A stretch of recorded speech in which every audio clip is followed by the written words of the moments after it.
do when this happens? We just bought 50 bred cows and we'd like to do a better job of grazing them. Anybody ever get that call? NRCS folks, agency stuff? Yeah, okay. Gene, well, how many acres of pasture do you have, right? Because Brian said not every acre of pasture is created equal. Some have a lot of forage, some don't have a lot of forage. And they say 20. Is that enough? We have an emergency. That's a hell of a good pasture, or we have a little crisis in our hands, right? We got to come up with some forage fast. What we're doing now, you're doing, what I'm doing. The phone has been ringing. As soon as there's a green shoot, we know spring's here because that's when people start calling. They're starting to think about their pastures and forages.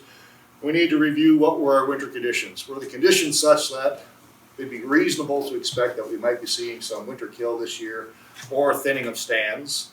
What did we do last fall? Did we graze really tight last fall and take it all the way down to the deck because we saw that hay was $120 a ton and going up and we thought we were going to be a little short, so we might as well just graze that off? Anybody do that?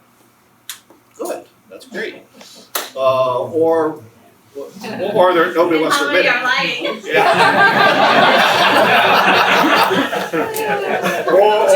or we saw dairy alfalfa with $14 milk going to $150 to $180 a ton. So yeah, we took that September or October cutting of alfalfa and took it down nice and short, right?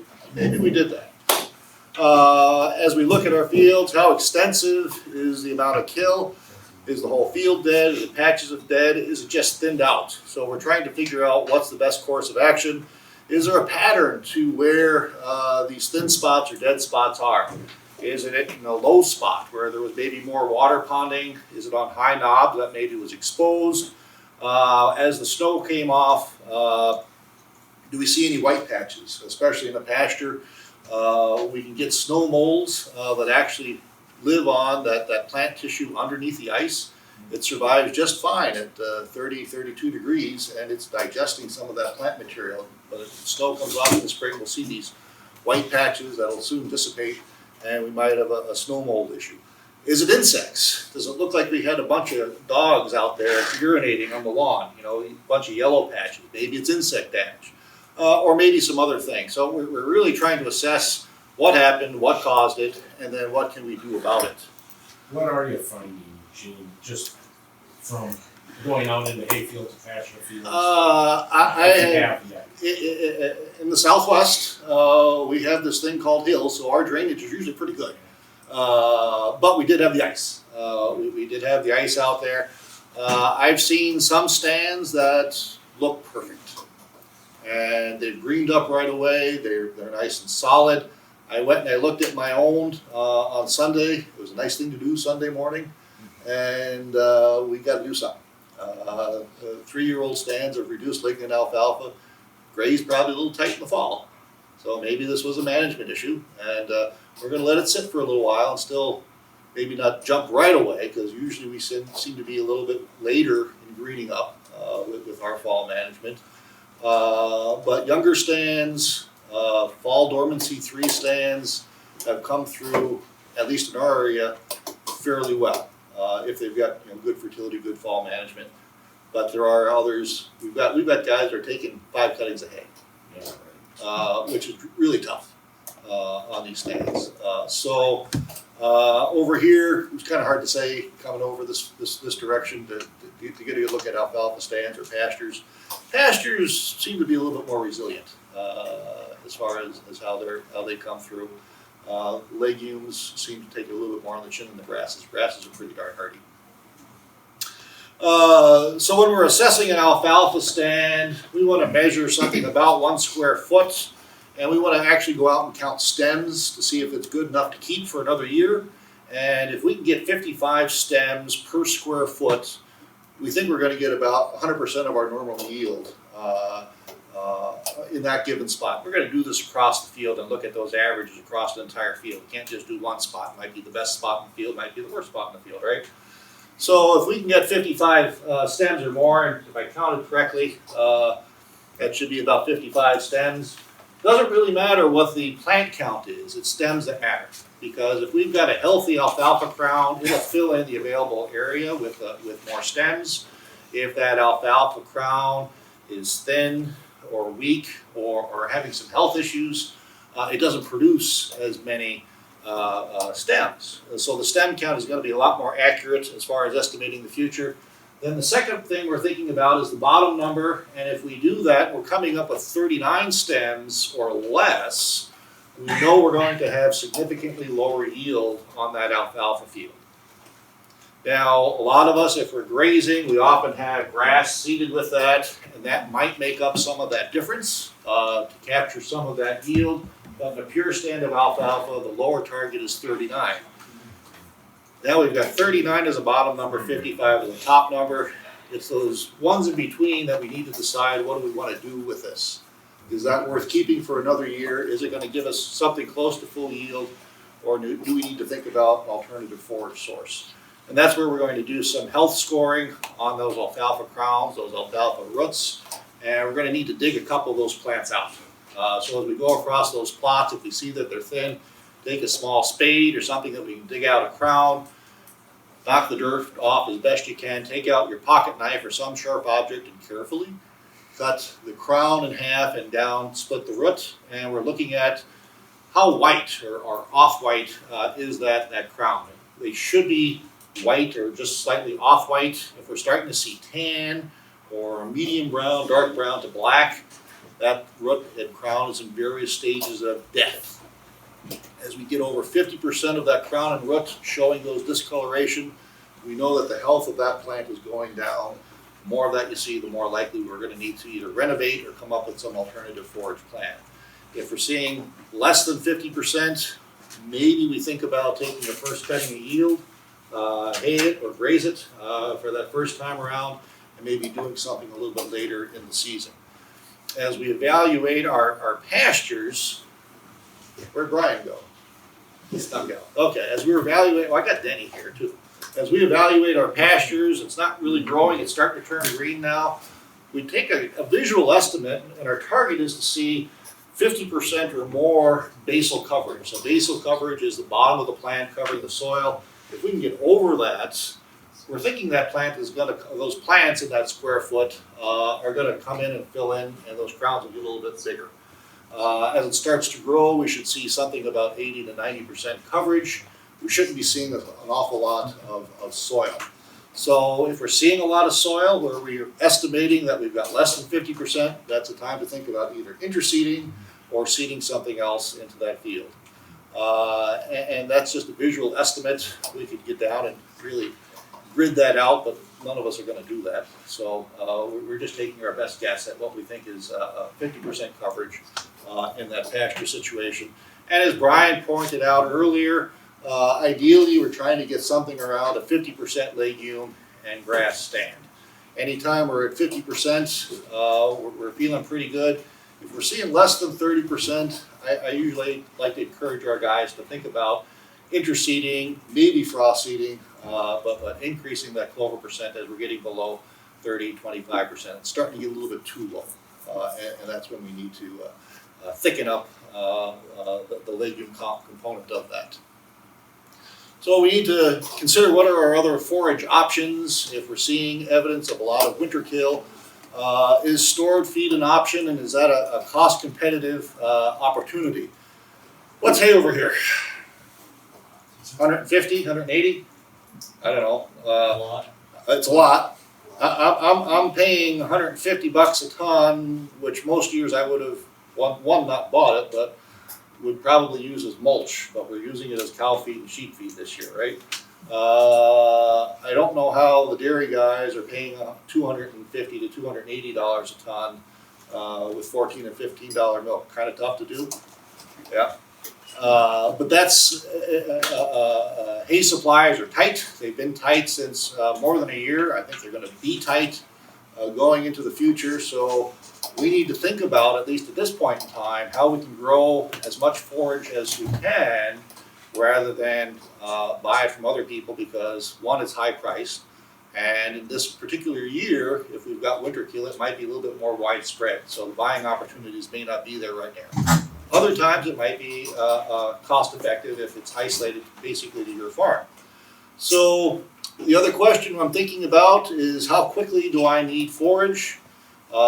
Is it my pastures that are suffering? Is it my hayfield that are suffering? And is it pasture or forage for grazing? Is it going to be forage for winter feed? When am I going to need that forage?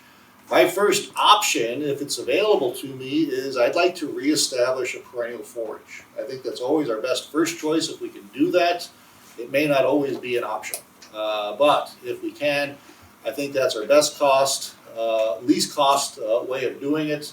What we'll talk about next is looking at these emergencies. They're all going to be annuals. And the annual forages are a little bit more expensive because they're only going to last a year, but they're still going to be cheaper than a lot of our other stored feeds. So it's kind of an in-between spot and where they might fit. So the other option, again, is those alfalfa stands that are in between taking a first cutting or a first grazing off of it and then reseeding. What I like about that is when we're dealing with alfalfa, 40% to 50% of your total annual production, depending on how many cuts you do, comes in that first harvest period. So whatever's there, we can take a pretty decent yield off of that, and then we can seed something following that and actually get quite a lot of tonnage over the course of the year. Challenge with alfalfa, of course, is autotoxicity. Does everybody know autotoxicity? No? So alfalfa produces chemicals that suppress its own seedlings. And so we can't reseed alfalfa into alfalfa. We need to wait at least a year, preferably 2 years, before we seed it back into alfalfa. And even stands where we see a plant per square foot is still going to have some issues with autotoxicity.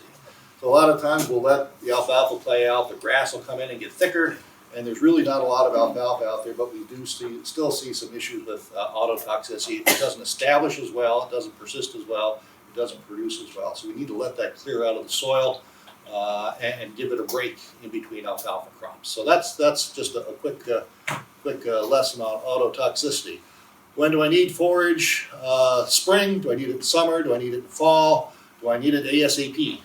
This is the 50 cows coming, and we want to start grazing next week, right? Kurt?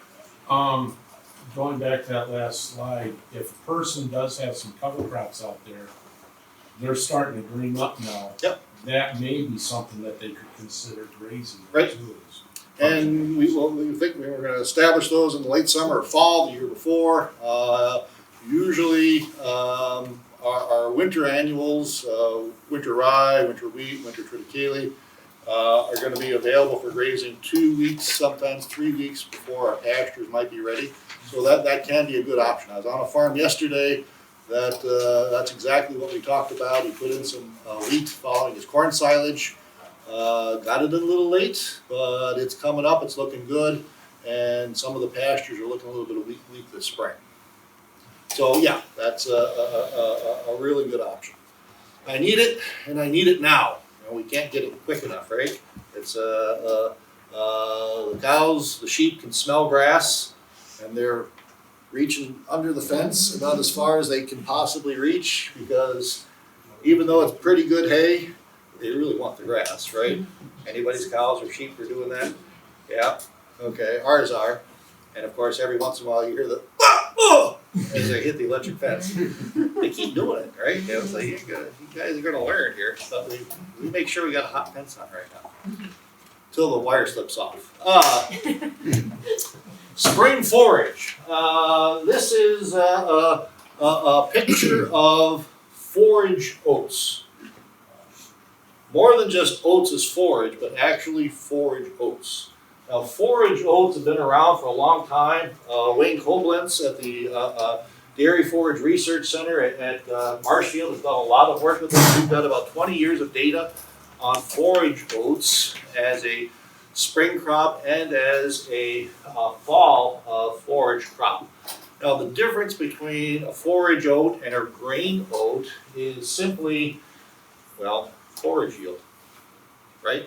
So forage oats are extremely late maturing. They don't head out like a grain variety does. They also don't produce much in terms of grain yield. The difference that we see is if we looked at that leaf compared to a conventional oat leaf, that leaf is about 50% wider. It's also about 30 or 40% longer. And where's all the goodies and grass? In the leaves, right? So simply by having a forage oat variety, we wind up with about an additional ton of forage per acre compared to a grain variety. So would an extra ton of forage per acre make a big deal of difference if we had a few acres? Because that might be worthwhile considering, right? So Especially if it's the difference between 2 and 3 tons. It's like a third more. if it's 2 tons would be a normal oat yield, this is going to be pushing 3 tons. So it's almost a 30% higher yield also. So as I talk to our producers about this, some of our guys still grow some oats, and of course if you're going to sell oats locally, they're going to pay you $1.80 or $2 a bushel, right? Unless you wanted to buy them, then they're going to charge you about 4 or 5, right? So the farmer will say, well, I got oats in the bin, I'll just seed my own oats because they're not worth anything, but of course they could feed them.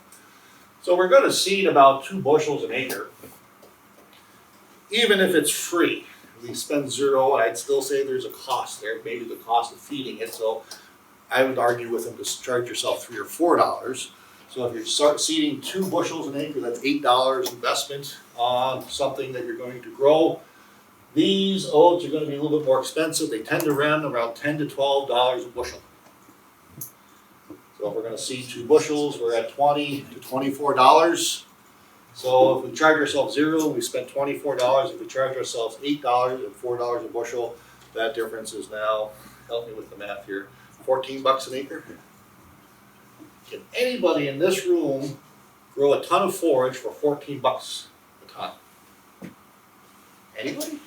Surely somebody out here can grow forage for $14 a ton. Gene can, right? It's 2 bushels. I was just thinking, down in the marsh, they probably could have. Out on the marsh, maybe you could? Okay. So I think the economics support that additional ton of forage and paying for the seed. And what we like about oats is oat is a pretty big seed, right? It's got a lot of energy reserves, it germinates quickly, it likes cold temperatures, and it can get that seed out of the ground very quickly. It's why we use it as a companion crop when we seed alfalfa quite often, because it germinates so quickly. That means it's going to be ready for grazing much faster than some other things that don't have that energy reserve. These are some research plots. Grain variety over here on the right, and on the left, getting ready for grazing, is a forage variety. All headed out. Can't really see it really well, but no heads out there. All seeded the same day. So forage oats. We can also mix oats with other plants. We can buy pea and oat mixtures. It's a nice combination, especially for dairy operations, because we can raise the protein content of that a little bit more. We don't pick up on a lot of tonnage, but we do pick up a lot of quality. If we're a beef operation, I think I'd be going for tonnage and just go with the simple oats. If I'm a dairy operation, or if I'm growing finishing animals or maybe some finishing steers, I might throw a bushel of peas in there and back off my oats and go with that cocktail mixture. We've also thrown in turnips and radishes, not radishes, turnips and pasja in the spring of the year. So my 50 cow example is a real one. And we took half of the area that we were going to graze and we seeded into oats and turnips in the spring of the year. We got 4 grazings out of that. The other half we established our more perennial pastures, and this gave us some early spring grazing while those more perennial pastures were able to establish. We followed it back up with some summer annuals, and we got enough forage for the cows for that year until we got all of our permanent pastures established. So we've got a lot of options with these forage oats. There's also forage barley, which is a little bit better quality. We just don't have quite the yield off of forage barley as we do for forage oats. So some, I think, really plausible options. We're probably looking at doing this type of a combination in my reduced lignin alfalfa that's looking pretty thin to get some more tonnage off of that this spring and then going into the summer annual later in the year. So for forage oats, if we're seeding a monoculture, 2 bushels is probably going to be enough. Who was asking me that? Kevin was asking me that. That should be adequate, I think, to give us a good enough stand. You could go higher. I don't know that we're going to see a lot of advantage of it, especially if we graze it off, Kevin. Yeah. Because if we graze it, it's going to tilt it. So it will increase the density by early grazing. If we're going to graze, we're going to start at about 8 or 10 inches, raise that down to about 4 or 5, not too tight, and then we'll get more growth on it that second time. We're probably going to get 2 grazings off of this in the spring of the year, but it's fast forage. It's going to be ready, depending on what spring throws at us for weather and moisture and temperature. Probably in 5 to 6 weeks, probably closer to 6 weeks, it should be pretty good to go. After we graze that off, tillers, probably a 2 or 3 week rest period, and we should be able to get back on that. If we're going to just harvest it mechanically, if we're doing dairy, we want to wait until we get to the flag leaf stage. So the flag leaf is the last leaf that emerges before the grain head. When you start seeing that, if you actually feel the stem, you can feel where that seed head is inside the stem, and it's just about ready to emerge. From a quality standpoint, that's where we're going to have our best quality for dairy. If we're waiting for beef, we're waiting for growing this for beef, get that seed head fully emerged, and we're going to have almost twice as much tonnage, but lower feed quality. But for beef cows, it's perfectly fine feed. They'll eat those stems and all, especially if we make this as kind of wet baleage. That's probably what I would do with that.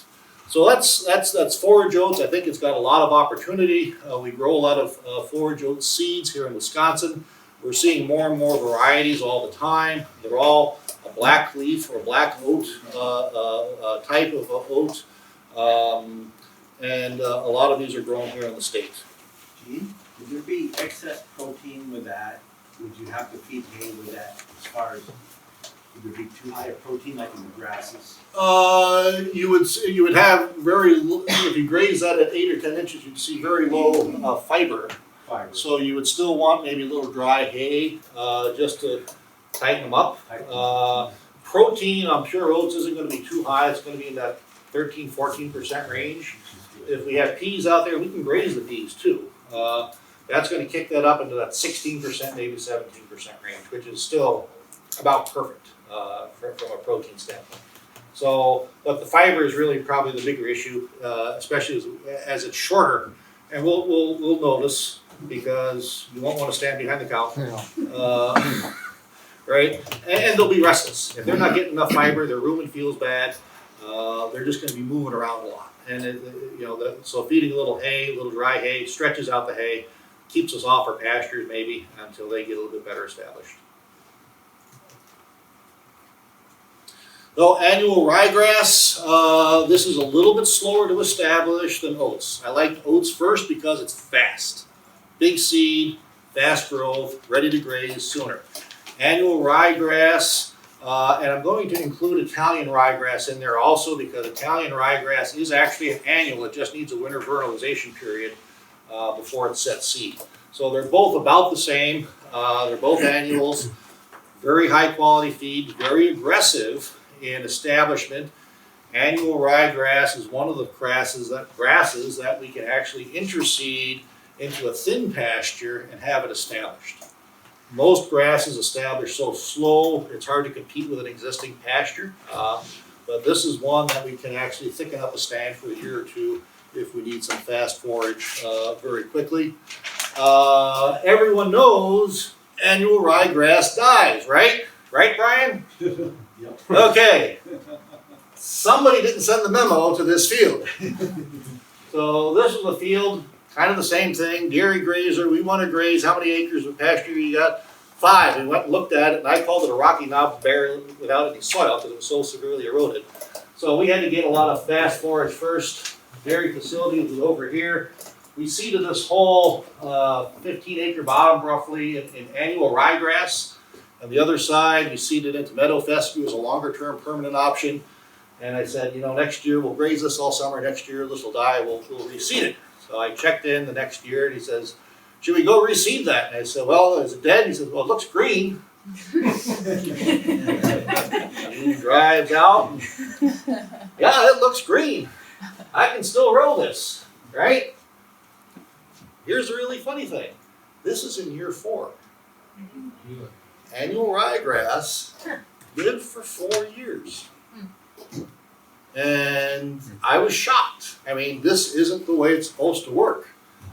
And I looked at that and I said, maybe we need to think about some of these recommendations that we made from 25 years ago when it always died. And maybe it's no longer dying anymore. It did finally die after this year, but 4 years of annual ryegrass. And the cows did great with it. I mean, they milked well, they grow back real well. It's a really low field, actually. You see it kind of going all the way down toward a small stream. But instead of becoming a 1-year crop, it became a multi-year crop. And we're seeing perennial ryegrass in southern Wisconsin survive more than what it has in the past. You know, we've not been big on these ryegrasses, but maybe we need to reevaluate them occasionally just to see if things are changing enough that it might become part of a forage option or forage mix. So seeding rates in a monoculture, we're looking at 20 or 30 pounds per acre. We're going to graze this at 8 to 12 inches. We can take ryegrasses down fairly short. It actually will do just fine with about a 2-inch residual. It actually likes a little bit tighter grazing. It just encourages it to tiller more. Primarily, we've got diploid and tetraploid types of ryegrasses, annual and perennial ryegrasses. The ploidy number just refers to the number of chromosomes it has. Diploid has 2 sets of chromosomes. Tetraploids have 4. The differences are the diploids have more dry matter. They have a less water content. They're very aggressive. They recover very quickly, and they tiller very profusely. So if we drill an annual rye into an existing pasture, I want something aggressive that's going to compete with the plants already established. I'm going to look for a diploid because of how it grows. The tetraploids have a thinner cell wall. That means they have a higher water content, which means we need to stand further and further behind them because it will run through them fairly quickly. Much more palatable, higher sugar content, but it doesn't grow quite as aggressively and it doesn't tiller as much. But it makes nice components if we want to mix it with a legume because it's slightly less aggressive. So most of the ones that you can buy, it'll tell you what the ploidy number is. If you look or ask, the company should know what's out there.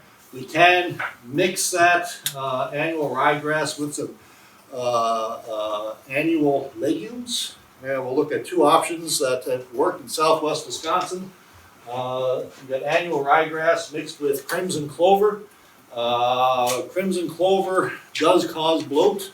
A little bit larger seed, so we need a few more pounds of this per acre, about 15 pounds per acre. I want to graze that down to about 3 inches, and it does have some bloat potential to it. This will die in the fall of the year, so we won't have that as an option. And that ryegrass, if it gets the notes, will die in the fall of the year, but maybe not. But we know the crimson won't be there unless it's gone to seed. Another option that works really well is unforeseen clover.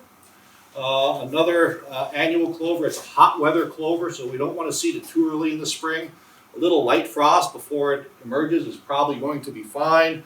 One of the challenges with unforeseen clover is once it produces a flower, it thinks its life cycle is complete. So our goal as forage managers is to graze or harvest that before these flowers emerge. Going to seed about 10 pounds per acre if it's in a mix with ryegrass. Again, about a 10 or 12 inch grazing height, 3-inch residual. What's nice about this is it's a non-bloating legume. We don't have to worry about pasture bloat. So we can take it for hay if we want. It actually looks more like alfalfa than a clover, but it is clover. So a couple options that we can do if we want to raise a little bit of the forage quality in that, maybe pick up a little bit of tonnage. We've got some mixtures that we can put together with our annual ryegrass for some fairly fast, fairly economical spring forages. So summer emergency forages. Maybe our perennial forages are good, and traditionally we've hayed, taken first cutting of hay off our crop ground and grazed it the rest of the year. And it's those hay fields that maybe took it on the chin this year that didn't come through winter. We've got good cool season pastures for spring, but summer's gonna be a little bit tight on forage. What are our options there? And we're gonna just do a laundry list, and then we're gonna look at a little bit more specifics on some of these different ones. First one I'm gonna list, corn. Yes, corn's a grass. Cattle eat corn. They leaves, not just the grain, right? It grows really well. We have a lot of technology to support it, and it does make a fairly, very good actually, grazing crop. Sorghum. Sorghum is primarily a forage crop. You can graze it. It just doesn't regrow very well after grazing, but it's primarily just a one-cut system. We have sorghum Sudan and Sudan grass. I think of these as opposite ends of the family tree. They do crossbreed. Sudan grass is a little shorter, a little finer stems. We can intercrop or interbreed those, and we come up with sorghum Sudan, and sorghum Sudan would be intermediate between forage sorghum and the Sudan grass. Going on, we've got a whole family of millets. These are all warm season grasses. German millet, manta millet, pearl millet, Japanese millet. Most of these, pearl millet is a multi-cut type of a millet. The others are cut at once and you're done. So depending on what you need for forage, if you need stored feed for winter, we might think about one of those other millets. If we want grazing and or multiple grazing, we're probably thinking about the pearl millet. Tuft grass. Anybody grown tuft grass? Mary C has. Is that kind of that was half a finger. I had some free seed and I threw it out. Okay. Did it grow? No. Okay. Okay. So Anybody else? Technically then, no, I didn't grow. You didn't grow it. You put it in the ground, but it didn't grow. Mike has. Okay. Another warm season grass, and we'll talk a little bit about that. And then we can throw together mixers or cocktails, multi-species, summer annuals, or just multi-species together, and graze those or harvest those as forage. So as we're thinking about or deciding which summer annual we might want to fit into our system, things that I'm thinking about are planting dates. When do I think I can get this in the ground? What's my soil temperature? What's my soil moisture? What's my soil type? Brian talked this morning about the soil classifications, and some of these do better on different types of soils than others. What's my rainfall pattern? Is moisture good? Is soil moisture good or is it dry? And then how hot is summer? I mean, what's an average summer in Wisconsin anymore? Do we know? Is this summer going to be hotter than normal? Drier than normal? Colder than normal? The long-range forecast from the folks at NOAA that know are saying it's going to be a cooler, wetter summer. So that might influence what our decisions are up here. As we think about corn, corn gives us our highest dry matter yield if we've got lots of moisture, if we've got a long growing season, and what was the other one? So moisture growing season and a cooler summer. It does fairly well with cooler soil temperatures. We're not going to plant corn this week, but we'll have guys that are planting corn right around 55 degrees soil temperatures, maybe even a little bit cooler. They're kind of pushing that lower edge. But when we start talking about the sorghums, the millets, and the teff, they're hot weather grasses. They like 60-degree or warmer soil temperature, so we can't see them quite as early. These, the sorghums, Sudans, and the teff, the millets actually like a little bit of water. These use less water than corn. So as Brian was thinking about his soil classification units, we see something that doesn't have good water holding capacity, that might be a little droughty. If we have a choice between corn or sorghum Sudans, I'm going to lean towards the sorghums or the sorghum Sudans just because of the type of soil. Maybe we've got a shallow soil. In southwest Wisconsin, we can hit rock in about 18 inches. I mean, that's, right? Well, maybe not on Denny's farm here in the bottom now, but on the boys' farm you can, right? So depending on how droughty that soil is, exposure, maybe we pick one or the other. As we move later into the season, as we get to maybe July 1st, if we see corn and the sorghum Sudans on the 1st of July, these start to excel compared to corn. If we're in early June, the corn gives us our maximum yield. So we need to think about when we're going to seed it, where we're going to seed it, and which choice might make the best of sense. So we talked about corn being cooler, requiring more water. Sorghum Sudans, the estimates are they take 30% less water to produce a crop.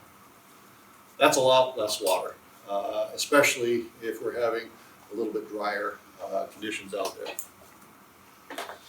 So the sorghum Sudans, all those are hotter.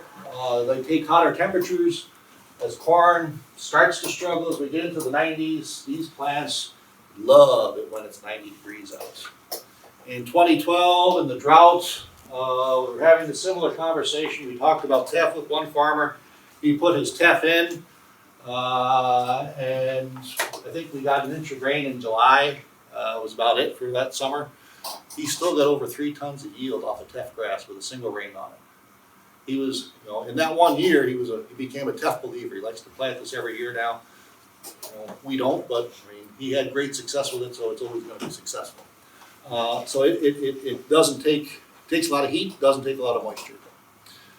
Jeff Lemkuehler, when he was our beef specialist here in Wisconsin, did some work at the Lancaster Ag Research Station with cattle and corn grazing, just looking at what sorts of rates of gains, what sorts of stocking capacities, and what sort of costs he can get. This is kind of post-grazing. They sent some graduate students out there to collect the residual to estimate percentage of use, and they found that they can get some really good quality gains off of grazing corn. The thing is, you can't buy $350 triple stack trait corn and do this. It doesn't work. You need really cheap corn to make this work. So if you can find varieties that sell for $60 a bag, or maybe $100 a bag, and produce your 6, 7, or 8 tons of forage out there, this could be an option for you. What we've learned since Jeff's trials and some other trials around the country is if we drill this in versus planting it with a corn planter, the stems get narrower and smaller. It's a little bit easier for cows to graze, and we can get a little bit better utilization off of that with grazing corn. Now, ignore that quote. The challenge here, what they learned at Lancaster, was they had to either drive in a path or mow in a path because the cows like this so much, they started knocking the stalks over the electric fence to get to the next break of corn. So either the cows were saying they couldn't see the fence, but I think they were just being intentional knocking this stuff down. Brian? The ATV does a really good job. Yeah, so you just kind of knock that stalk off. Some of this corn is a single graze, some of it will tiller. Question to ask with the breeder just to see, but we can't spend a lot of money on this. If we got bin run corn, that Monsanto, you're just going to grow it yourself. I don't know if we can do that legal. No? Okay. Ignore that. Well, would it work? You can do it, just don't get caught. Yeah. Just don't get caught. So open pollinated corn or something cheap. I mean, that a good option for you. Second photo here is sorghum Sudan. In a summer grazing, we can see that hasn't been grazed. If you can notice, we got 2 strands of polywire in there. Cattle are taking this down to about 8 inches. If we're going to get multiple grazings off of that, this is one of the challenges with some of these is you can't take it down to 8 inches. It needs that 7, 8 inch residual. That's where it's storing all the energy for it to regrow and tiller again. So sorghum Sudan crossbred is certainly a really good option. Here's cows grazing on some teff grass. Teff gets a leaf about almost 22 inches long. It's all leaf material. It's very, very fine. Will regrow fairly quickly. It starts off slow, but it finishes strong. But we can hay it. We can make some dry hay out of it. We can bale wrap it, or we can turn cattle loose on that and graze it also. Had to get at least one goat picture in. Here is goats grazing millet. We got a couple goat folks in there. Bethany's got goats. Any other goat folks? We can graze goats. Gene, what's the toxicity problem with sorghum Sudan grass? Sure. So the concerns with sorghum and sorghum Sudan primarily, 2 main ones. One is called prussic acid, And prussic acid is a precursor to cyanide. And it occurs when the plant dies. So when we get a frost, and it doesn't take much frost, if we were to graze that the next day, that plant would release prussic acid in the rumen. The rumen would convert it to cyanide as they lay down and ruminate and belch up cyanide. They breathe it back in and they die from cyanide poisoning. So it dissipates with time. We allow 7 days and it should be gone. Just as a precaution, I've always recommended 10 just to give ourselves a little wider safety margin. Sudan grass, I've read conflicting articles on Sudan grass and prussic acid. Some say it would be safe, others say there's a small risk of it also. And the same with the millets. So basically with those, we're not going to graze it after it's killed from a frost. We want to wait for a period of time. The other issue, potential issue, is if we heavily fertilize that field with nitrogen, or if we heavily used a lot of manure on it, it can become a nitrate accumulator. So it can be high nitrates.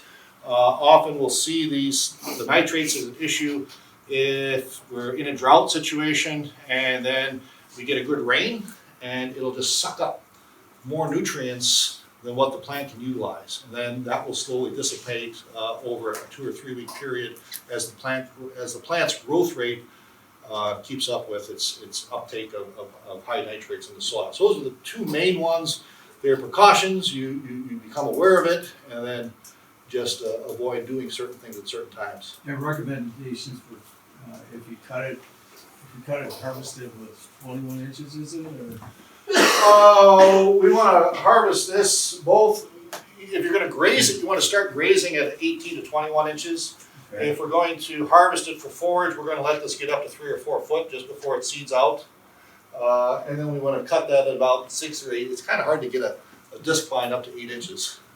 So about, we don't want to take it all the way down. It just delays that recovery period quite a bit. And instead of getting 3 harvests, we might only get 2. There's a lot of tonnage in this. There's a lot of tonnage in it. The seed is fairly inexpensive, and we've got some flexibility. We can graze it, or we can make some feed with it. Either way. Okay. Are there any toxicity problems associated with that tough grass? None that we're aware of.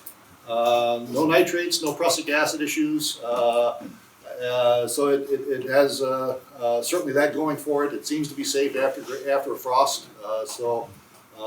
Nothing that has ever been flagged that I've come across yet. Do you know if is it more expensive than, is it more expensive? Is it less expensive than Sudan grass? Or? Oh, yes. We'll get there. So the challenge is, we talked about the stubble height, needs an 8-inch prussic acid. We talked about nitrates, so you guys just jumped the gun on it. I should just be patient. Quiet in the back of the room. So let's see.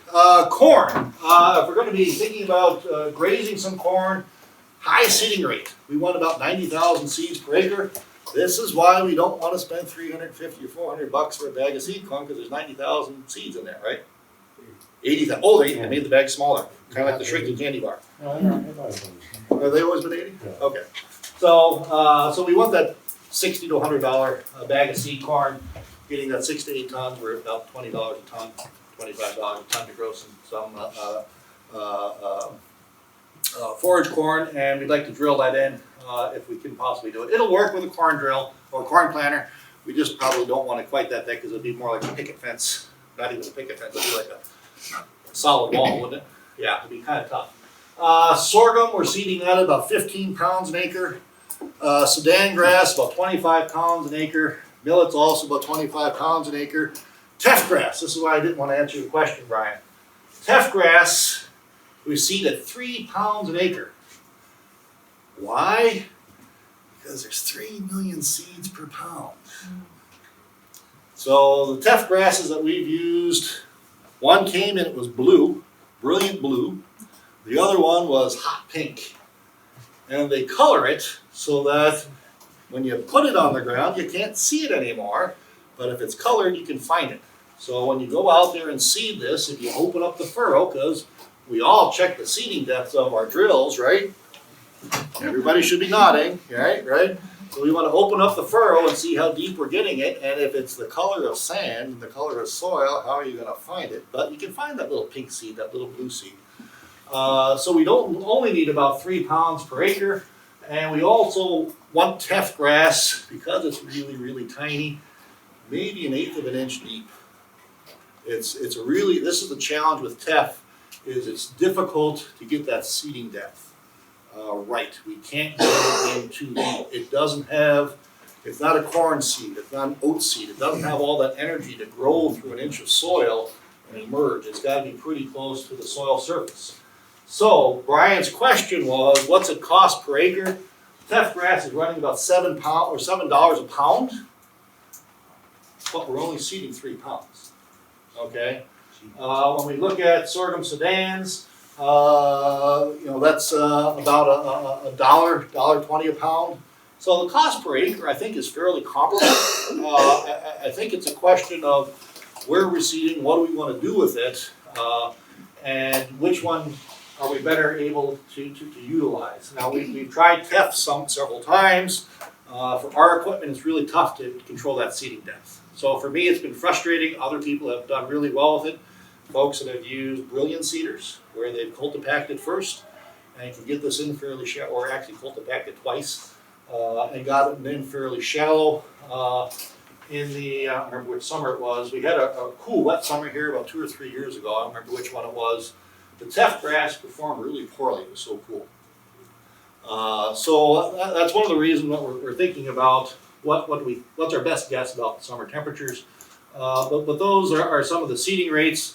And I always want to look at not seed cost per pound, but what's our seed cost going to be per acre. Even when Brian showed his example of 163 seeds per square foot, what's that going to cost me per acre? And we still need to think about the checkbook right now with what all this is going to be putting in. So tough grass that kills it kills with frost. As soon as you got a frost, it's so- going to be dead. So a spring dormant seeding is. No, because it likes that 60-degree soil temperature. So we're not seeding this till after Memorial Day, sometime in June most years. Gene, there's a question back here, and we have 5 minutes. Is this I'm only half through. minus the corn? Is this something like, say you have a pasture that's not great? Can you go in and interseed that, or will it not? It depends. It won't work well unless you've got a way to suppress that pasture a little bit.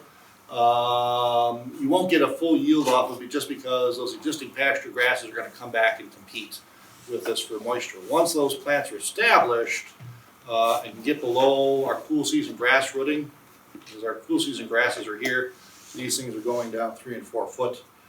Then they're going to do well. It's the establishment that's kind of hard. A couple folks have tried drilling in sorghum sudan and corn into an existing pasture just for summer grazing. I wouldn't call it great results. I just haven't seen it done well yet. Doesn't mean it can't be done. I just haven't seen it done well.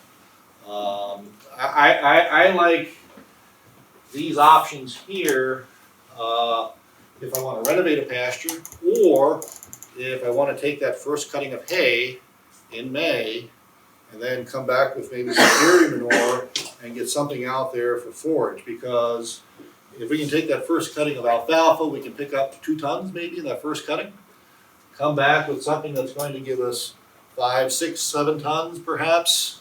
And then depending on when we terminate that, I think we can come up with a fall crop and grow something into October, November, at least the southern part of the state. Thinking about the millets, the sorghum sedans, and the corn, if you have an option, look for the BMR trait, brown midrib. This is a genetic mutation. It's not GMO, it's just a natural genetic mutation that naturally reduces the amount of lignin in the plant. That makes it more digestible. Cows get more energy out of it, we produce more milk, we get more gain.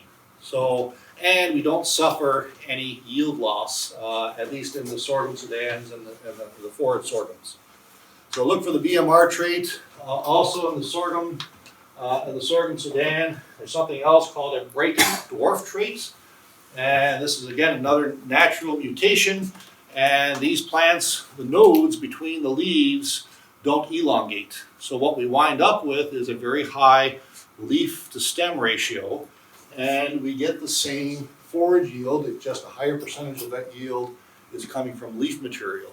If we're going to be making baleage with it, or if we're going to be grazing it, we're going to have better standability, less lodging. It's a good trait to consider, along with the BMR trait. You can find both of those in the same product, in the same variety.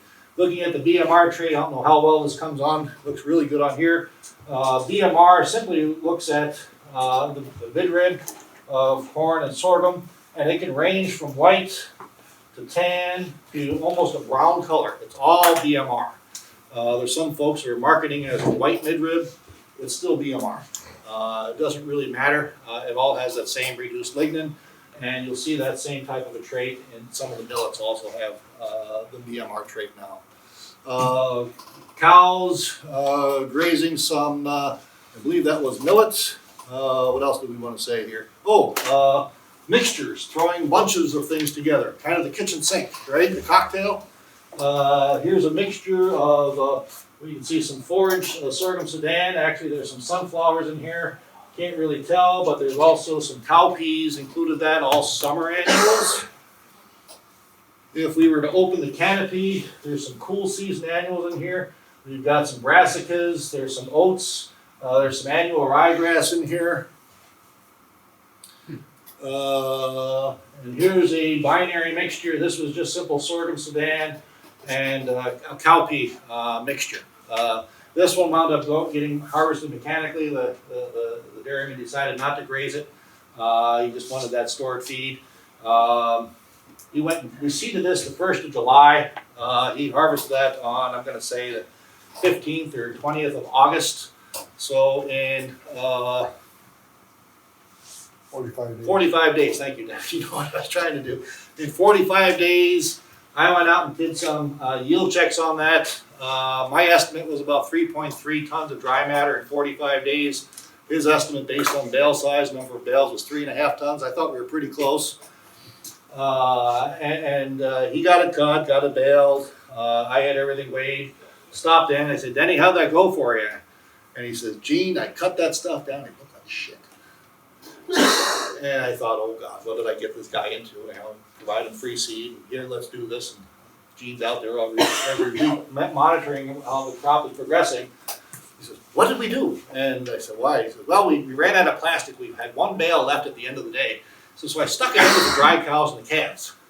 When I came back in the morning, he says, there wasn't a stem left. He said, they licked it up. What did we find?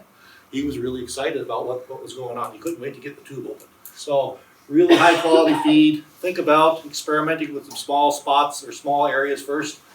Maybe throwing a few different things together. Fall forages, you're not giving me the crook yet. You're trying to, I know. Fall forages, I think this was the day Kevin was out. Were you out here this day? So this was forage oats seeded, I'm going to say the end of August, along with pascha. We got some winter pea out there, the cold hardiest pea that I can find. This will grow until about mid-20s, maybe down to about 22 degrees before it kills. A light frost isn't going to hurt it at all. We took this photo after Thanksgiving, and we were grazing this off. Left that just to see what the differences would be. This side was grazed, this side was not grazed. But with a little moisture in September, we can routinely pull off 2.5 to 3 tons in the fall of the year. So, I think about first cutting of hay, going to a summer annual, harvesting that by the middle of August, because when our nighttime temperatures start cooling down into the 50s and 60s, and daytime temperatures are only getting up into the 80s, those warm season grasses really start to shut down. There's not a lot of growth. But these cool seasons really start to take off. So how can we make a longer growing season in Wisconsin? By changing what we're growing at different times of the year. So might be another option. This is a tremendous forage for stockpiling. Again, thinking about when this photo was taken, we'd already grazed that off. I would expect it to look like this well into December. How many would like to graze into December rather than feed hay? Would that be a good year? Or if it didn't snow until the middle of January, if we had enough of this, would that be a good year? I think that would be a good year. What's that picture again? This peas, oats, and pasture. But the pasture could be any cool season brassica, short season cool. So a turnip would work. Oats and brassica. Brassica. Peas and a brassica. That would be palm. That doesn't make as much sense as palm. But And any kind of pea, a forage? a winter peak. Winter peak. Yeah, a cold, really cold, hardy winter peak. And there's some differences in how cold hardy they are. Some grow better when it's warmer. We've used some of those. We don't get as much fall growth. If we get a cold hardy Austrian peat, that seems to be okay. And there's I'm still learning about the pea part of it. August first planting, roughly? No, I think this one was later. I've done it after wheat, which really gives us a lot of good quality material in early August. I think this was late August this year. I'd have to go back and look at the date. What would be the time? Sometime from the early August to late August, I would do this. As we get past Labor Day, the tonnage here isn't really, it's still good as a cover crop. But from a feed standpoint, we want to get this in the ground as early in August as possible. Otherwise, we just don't get the yield. And we gotta have rain. Everything runs with moisture. If you do this and it doesn't rain, you know, I've got other pictures of what happens You then. seem to get rain now, that time. Generally. Until the year that we don't, and you look stupid, but that's okay. Stockpile, this was that summer mixture of all those different species. That was about 7 or 8 different mixtures I had in there. I left out a 5-acre field of it just to see how it would stockpile. Everything brown is all the warm season grasses that died back in September. This is all the cool season forages. This was under about a foot of snow. You scrape this off, and this is what was in there on the pasture in December. And we've grazed sheep in the winter for years. Sheep are wonderful winter grazers if there's good forage under there. I've always been a little nervous about grazing my cows if they could figure this stuff out. Because generally they butt the sheep out of the way and eat with the sheep it dug out, which is kind of annoying. I couldn't teach them how to do that. I turned the cow herd loose on this and went out the next morning, and every cow had a pole covered in snow, and they were just doing the buffalo thing with their heads, knocking this stuff away to get out what was underneath. There was good forage down there, and they figured it out really quickly, and they'll dig through snow with their heads to get out good forage. So kind of a stockpile option that might fit into you. Lots of options, depends on what you need, when you want it. And We're gonna save questions till okay, after don't look at the last after slide. break goes. So we're gonna take a quick break right now for like 5 minutes and come back.